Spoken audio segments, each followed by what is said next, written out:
অঙ্কিত এমন ভাব নিচ্ছে যে সে কারো কথাই মানতে নারাজ। প্রত্যয় হাজারো ভাবে বোঝানোর চেষ্টা করছিল অঙ্কিতকে, কিন্তু অঙ্কিত প্রত্যয়ের কথাই কিছুতে মানতে নারাজ। তখনই বুলি এসে অনেক বোঝানোর চেষ্টা করে।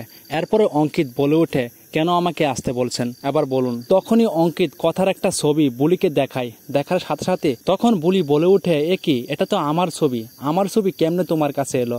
তখন বলছে অঙ্কিত, এটা আপনার ছবি না, এটা আমাদের ছোট বৌদির ছবি। তখনই প্রত্যয় বলে ওঠে, এটা আমাদের বৌদির মতন আপনাকে হয়ে দেখাতে হবে, আর আমাদের সবার সামনে একটি গান গাইতে হবে।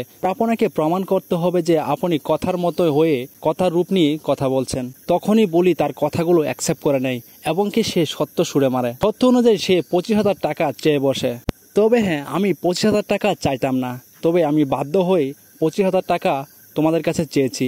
আমার একটা মামা আছে, সেই মামাটি কথায় কথায় আমার সঙ্গে এই টাকার জন্য সবসময় ঝগড়া করতে শুরু করে, তাই আমি সেই টাকাটা নিয়ে তার মুখে ছুঁড়ে মারবো। তখনই অঙ্কিত সে বলে ওঠে, 25,000 তো অনেক টাকা, আমি 25,000 দিতে পারবো না, তবে হ্যাঁ, আমি তোমাকে 10,000 টাকা দেব। এরপরে বুলি রাজি হয়ে যায়। কি আর করার আছে, 10,000 টাকা পেলে বুলির কাছে অনেক কিছু। এরপরেই বুলিকে সাথে করে নিয়ে অঙ্কিত আর প্রত্যয় তাদের বাসায় নিয়ে যায়। যখনই তারা তার বাসার গেটে যায়, তখনই অগ্নির সঙ্গে দেখা হয়ে যায়।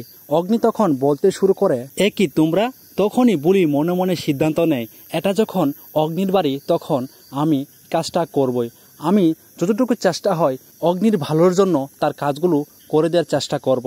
তবে বুলি সবার উদ্দেশ্যে বলে ওঠে, আমি তাহলে টাকা নেব না, টাকা যা চেয়েছিলাম তা আমি নেব না, আমি ফ্রি কাজটা করে দেব। তখনই বলি প্রত্যয়কে বলে ওঠে, ওই ছেলেটা আমাকে অনেকবার বাঁচিয়েছে, তাই ওর থেকে আমার টাকা নেওয়া কোনোভাবেই সম্ভব না। এরপরে বুলিকে নিয়ে যখন বাসার ভিতরে যায়, তখন বুলিকে দেখে সবাই আবেগে আপ্লুত হয়ে পড়ে। অন্যদিকে ঋতু যখন আসে বুলিকে দেখে, বুলিকে দেখার মাত্রই ঋতু জ্ঞান হারিয়ে ফেলে। তখনই প্রত্যয় বুলিকে বলে ওঠে, তুমি যেভাবেই হোক আমাদের বৌদির মতন হয়ে তোমাকে কাজ করতেই হবে। হ্যাঁ বন্ধুরা, এই ছিল আজকের আপডেট। তো পরবর্তী আপডেট সবার আগে জানতে হলে আমাদের চ্যানেলটি এখনই সাবস্ক্রাইব করে একটি লাইক করে পাশে থাকুন।